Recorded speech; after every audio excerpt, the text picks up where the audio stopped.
Here, I'll hold it for you. Oh, thank you. Oh, I got my pants here. Okay, 225. Wow, the cardio this morning didn't help then. You ready? Yeah. Okay. We're gonna go over here. We're gonna go to room 5.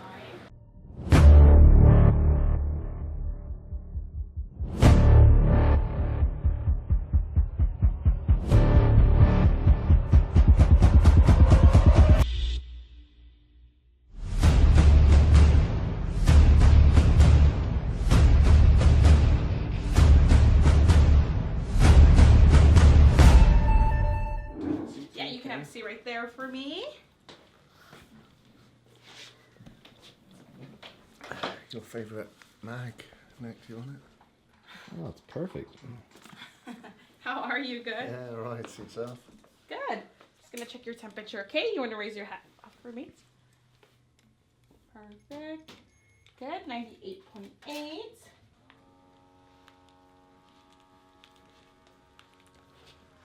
I have the exact same effect in my biceps when I take pre-gauge. Feels just like that. Good. Blood pressure 116 over 72. Is that good? That's great. I'm great. See? Okay. I'll go let the doctor know you're ready, okay? Thank you very much. You're welcome. Right, so this is like deja vu. Only like 6 weeks ago, I met with Dr. Redden, and that was because of a shoulder issue. Today, I'm here because of my groin. So I've done pretty much everything that I know to try to seek help for my groin injury. You know, I've had so many different specialists work on it. I actually had another one try their hand at it yesterday, and that was muscle activation technique, and that was just a waste of time. I definitely won't be going back there. And it's got to the desperation point now. You know, you try to tune your engine however you can, but if the engine's gone, the engine's gone.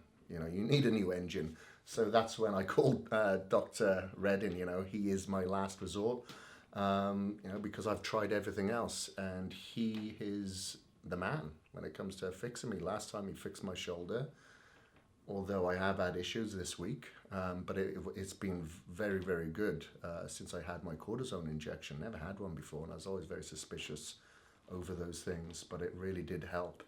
And I'm wondering now, will he suggest the same for my groin? But we won't know until I have a scan. So once I have the scan, maybe he will see something, maybe he won't. Maybe there'll be a calcium buildup, maybe there'll be a tear. We don't know. But either way, the only way that we can properly treat this area is when we get in there, have a goosey around, and get a proper diagnosis of what's going on in there. I think you've done a great job with alternative treatment. I think that the people that you've gone to see are doing the right things for you and are definitely like what I would recommend. So the techniques that the physical therapists are doing, you know, the cryotherapy, the taping, the changes in your training, the rest you took, like all of those things are going to be part of our plan moving forward. But we need to find out what's wrong. Like that's, you know, we're at that point now. So tell me a little bit more about just, you know, so you've got documentation for your folks who are listening. Just tell me, like, when did it start? How did it happen? You know, what brought you to this Started in point? November last year when I was doing a CrossFit class. I had hardly any weight on the bar. I squatted down way too fast and way too wide, and something just pulled there. It didn't bother any of my training whatsoever until I started doing this type of training like 5-6 weeks ago, especially on the runs. And then, as opposed to it, like it was kind of very localized in the adductor. And then it started over time just kind of radiating out into my flexors as well. So it's really hard to pinpoint until I actually find it in a stretched position, go, okay, that's it. And it's radiating down. But like when I was going on a run earlier, down the hill, I could feel it starting to kick in. And now, as I'm trying to walk, I can feel it around my flexor here. It's definitely starting there, but it radiates out as well. And yeah, you know, I'm trying to do everything that I can. I had a therapy yesterday that I'd never had before, muscle activation technique. Did nothing, I won't go back there. Some of the others that I've had, you know, maybe like with the IFC and stuff like that, I'll keep it up and continuing with the ice. You know, if we can't find anything here, you know. We will. Have you just wrapped it? Have you just like put like an ace bandage around your leg as you've gone through your runs? I have tried obviously the rock tape, and I've tried like a sleeve, but nothing. Okay. With a wrap. All right. Have you tried running in the pool? No, I have been told that that is the next option now if we cannot run. So for instance, if you tell me we're not running for 10 days, then yeah, maybe I'll have to do some aqua running. I'll get myself on this lovely flotation belts and look like an idiot for an hour down the deep end. All right, cool. Okay, and does it wake you up at night? It has done, only when it got really bad last weekend, or the weekend before when I came back from Toronto. It was painful on the plane, and it was painful in bed. Not since then, no. Yeah, all right. And then, you know, besides that plane ride, does it bother you throughout the rest of your day? So like getting out of your car or pulling on your trousers, as you say, I think, or your jeans? Yeah, maybe if I put myself in that position, definitely putting my leg over the bike. That's very difficult. Instead of bringing my leg back as I normally would, I have to kind of cock it forward and put it over because it's swinging it round is tough. Does that make sense? So if I'm picking this leg up, like that is tough. You know, I'm in a stretched position here, so I don't generally do it like that. I'll bend the bike right over and cock my leg over. So not necessarily contracting that area, but stretching that area. Yeah. Okay. All right. Okay. Well, and some of the reasoning for all these questions is, you know, we've localized the area, the growing area. There's 4, maybe 5 different things that cause pain in that area, and we want to rule those out. So we'll do a physical exam today. Then I've also got the ultrasound that we'll slap on there to see what we can see. You know, like we talked earlier, I think a very likely etiology is that you have a tear, that you had a tear, it didn't heal fully, and then you've got this chronic abuse from training and from running that is aggravating it and has created, you know, chronic problem. We talked about myositis ossificans, which is a problem where your body lays down calcium on a tear or a disruption to try to mend that area.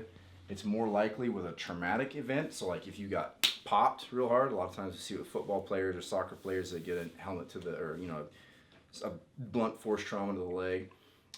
So not necessarily likely with a tear, but it's still a possibility. So we'll take a look for that with the ultrasound today as well. Okay. So this is all normal muscle. This looks really good. And there's a little white area there that's a bit more disorganized than the rest, and it is deep when I push right down in there. You see that kind of white? Yeah. Like right there? No, real deep, down at the bottom. Yeah. There. And that's right, it's really close to where your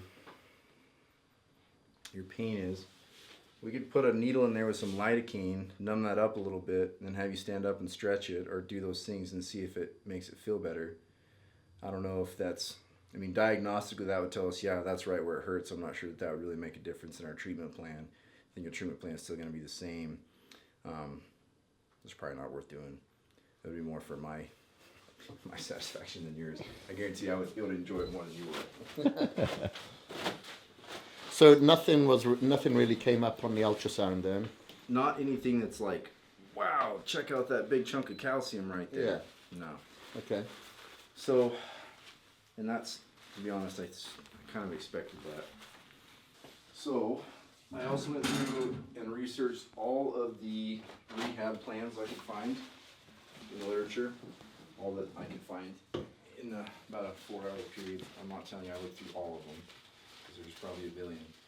But I came up with the most sensible plan I could find, and I think that in your case, an MRI would be warranted. Because you're a high-level competitive athlete and you have an event coming up and you've already done months worth of rehab and physical therapy and things like that. So I think we need to know exactly what we're dealing with. I was hoping we'd be able to see something of that today. We didn't really see anything like stands out. It's like, this is the problem. And it'll help us kind of moving forward to isolate where your injury's at. So I will put an order in for an MRI for you today. But I also drew up this plan for you. Basically a 3-phase plan. These other things down in here, that's like when we get you back to running. So talking about Ironman training, I do think that running in the pool is the way to go. I think that you took a week off, which was good, but probably need more time, especially if you're gonna compete. Biking is fine, swimming's fine, you know, the gym, whatever doesn't hurt's fine. So there's no injections that you'd recommend, whether it be... At this point, unfortunately in this case, it's not, if it was a tendon, if there was edema and the pubic symphysis, the enthesis, and that's a different story. That's a different beast. But it's like centrally, intramuscularly, there's 3 different layers of muscles. It would be difficult for me to really localize where I was hitting it. I didn't see like a big shadowy chunk of calcium. And I think I saw something real deep in there, but maybe I was looking at your femur. I mean, you won't know until you get an MRI. Right. Yeah, that makes sense. And then at that point too, we can do, if we feel like we should do an ultrasound or an injection at that point, we can do it under fluoroscopy, or we can do it with ultrasound guided, so that we can make sure we're in the right spot. Okay. Awesome. Let me, do you want to take these articles with you, or? Yeah, I'd love to. Okay.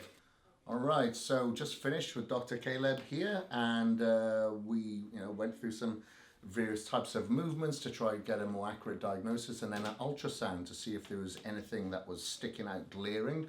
There wasn't, so there's going to be some next steps now. I'll be back for another visit. I don't know when, but hopefully with the next steps we'll get a little bit deeper down and find out exactly what's going on. So what are the next steps? Yeah, so our plan now is to grab an MRI that'll give us better visualization of the soft tissues and let us localize where this trauma is. I think we likely have a tear in the adductor longus muscle group, so we'll localize that a little bit better, and we'll tailor our treatment plan accordingly. I think that's the next step, and then changing a little bit of the some of the things that are aggravating it along the way. Yeah, and try to strengthen up the muscles kind of surrounding it, activating them a little bit more. I'm going to do some eccentric work now for my adductors, so I've got a little weight workout plan to include within my workouts. I wrote Kris Gethin a workout plan. Thank you very much. Hey, look, that's the one thing that I love about this, is that I'm always learning as well. Knowledge without mileage. You know what I mean? It's bullshit. And he's putting in the mileage. You can tell. All right, so we'll be back, I guess, again, and see if we have the tools to fix me. Absolutely. Thank you. Cheers. Boom. Thanks. That's like the scene out of, was it, not 18, what was it, Predator? Yeah, all that, you son of a bitch.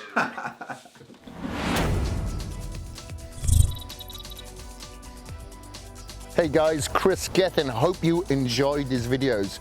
If you want more videos like this, check out the Caged Muscle YouTube and the Kris Gethin YouTube. And if you want the Caged Muscle products, you can get them on cagedmuscle.com.